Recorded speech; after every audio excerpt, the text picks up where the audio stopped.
Ռուզանայից սկսել, խնդրեմ, Ռուզանա ջան, նախ սկսենք բանակում մահերի մասին, որը վերջին օրերին շատ է քննարկում եւ լաքներ ու ձեզ են ուղղում, ասում են ձեր անգործության հետևանք է եւ առաջին հերթին դուք պետք է հրաժարական ներկայացնեք։ Ինչու է բանակում այսպիսի իրավիճակ ստեղծվել, որ 10 օրում արդեն 3 մահ ունենք։ Որն է պատճառը։ Արգելի գործընկերներ, իհարկե ինտենսիվության հետ կապված ես չեմ կարող գնահատական տալ, որն է պատճառը, որ այս կարճ ժամանակամիջոցում ունենք նման խտություն, բայց այն, որ մահերի համար կարելի է մեղադրել պաշտպանության նախարարին, սա նորություն է Հայաստանի Հանրապետությունում, ինչու։ Իհարկե, ես միշտ հեռու եմ եղել այն մտքից, որ մենք այս հարցին պիտի նայենք վիճակագրության ձևով, բայց կյանքը ու անցյալը, ու ընդհանրապես բանակի պատմությունը նաև որոշակի վիճակագրություն է ենթադրում։ Հայաստանի Հանրապետության պատմության ողջ ընթացքում, բանակի ողջ պատմության ընթացքում դեպքեր ինքնասպանության, սպանության, ոչ կանոնադրային հարաբերությունների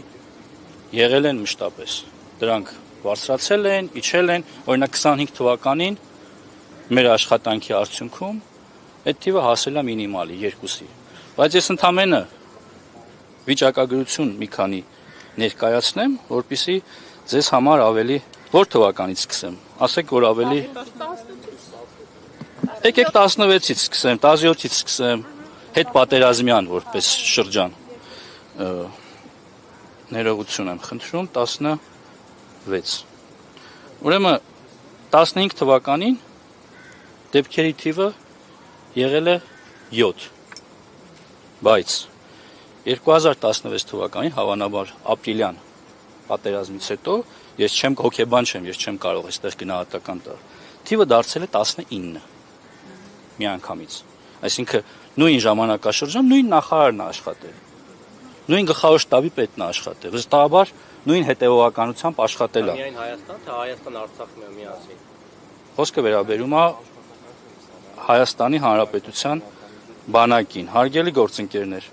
17 թվականին թիվը դարձել է 13, սկսել է նվազել։ 18 թվականին 12, 19 թվականին 11 դեպք։ Ես խոսում եմ ինքնասպանություն, ինքնասպանության հասցնել սպանություն։ Չեմ խոսում առհասարակ բանակում ինֆարկտից, մեքենայի վթարից եւ տարբեր բաներից մահացություններին։ 20 թվական 10, 21 թվական 10, 22 թվական 8, 23 թվական 9, 24 թվական 11, 25 թվական 2, 26 թվական 8։ Սա վիճակագրություն էր այն մասին, որ վերջին 1 տասնամյակի ընթացքում այդ թվերը եւ մեծացել են եւ պակասել են։ Սրանք ունեն տարբեր պատճառներ։ Իհարկե դեպքերի մի մասը ոչ կանոնադրային հարաբերությունների արդյունքում են։ Մի մասը քրեական ենթամշակույթի հետևանք են, ոչ միայն այսօր, նաև 3։ Սա մարտահրավեր է, որ միայն իմը չի։ Ու անկախ նրանից, պաշտպանության նախարարը կլինեմ ես,